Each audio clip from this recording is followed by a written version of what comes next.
Since I published my last analysis on Luckin Coffee, there has been some developments.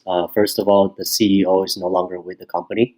Something very peculiar is happening with Luckin Coffee because they continue to open new stores at a pace of 10 stores per day, and they've recently reached about 7,000 stores.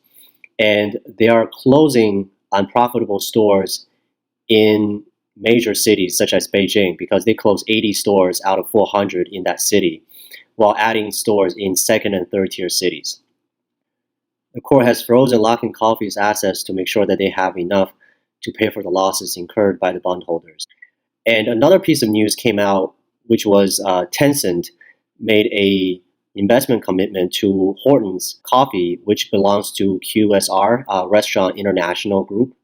So I believe this development is very significant because this is really a signal for the largest technology company that currently owns WeChat, which is the most popular super chat social app in the world today, to see value in this retail space. They are going to open 1,500 Tim Hortons coffee shop locations in China. That could be an indication of some other company now is already eyeing the retail locations and the technology offered by Luckin Coffee. Luckin Coffee had stopped one of its two automated machine projects. All the new information leads me to believe there is a possibility that there is some kind of deal that's being considered or being worked on by one of the major companies in China that could benefit from the increased locations in those cities. And what came to mind is the company Meituan, which is a company that operates similar to Groupon, and they have a very large footprint in second and third tier cities. So I do see them terminating their unmanned machine because it has no value added to any potential buyer of the business. And two, having more store locations does create a lot of synergies with this potential buyer. The most likely scenario that could play out right now is Luckin Coffee will go under bankruptcy restructuring so that they will figure out exactly how much their liability is, which will help them to cement this deal, because any potential buyer will have to find out what they are buying, right, including the assets and the liability.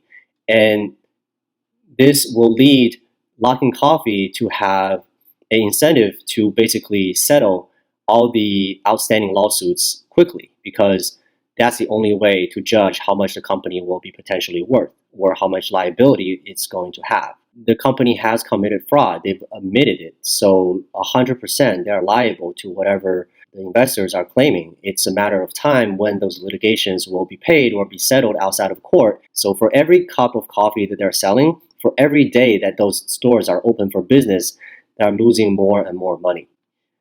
And the only way to explain their continuing expansion is to find a strategic buyer. But in such a scenario, they would have to go under bankruptcy structuring in order to make this happen. So why is Luckin Coffee expanding so quickly still? Well, I think what they're trying to do is try to spend as much cash as possible before all their assets are seized. All these new developments is signaling that they are already developing in a direction that's going to fit what the potential buyer is trying to do. By expanding today, the buyer is getting all the expansion, all this value for free.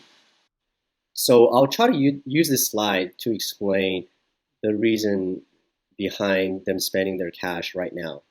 So all the numbers in here are hypothetical. They don't represent the real life situation of Luckin Coffee or how much cash or how much liability they have. So just hypothetically, they currently have $10 of cash and the company is currently worth $10. With the liability facing the company at -50. So if they don't spend the money prior to a Chapter 13 reorganization, they are going to pay down. They're going to pay down their liability from 50 to 40. So their cash effectively becomes zero. And let's just assume Chapter 13, they're taking a 50% haircut to the remaining liabilities. So that means the company is worth $10 and the liability after Chapter 13 is 20. So the potential buyer will have to make up the difference for the liability and the assets, which is the $10, right? So the buyer will pay $10 for a company that's worth $10. Now, if they end up spending the cash right away, then what happens is then the company's value instead of 10 becomes 20. And pre-Chapter 13, the liability remains the same because they take a 50% cut of the current liability from 50 to 25. So what that means is that now the company's value instead of 10 is 20 and its liability instead of 20 now is 25. So how much is the buyer paying? The buyer is paying the difference between the liability and the value of the company. Now you see the difference.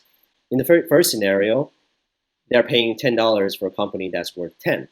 Now, after spending the cash, they're paying for a company now that's worth 20 for only $5.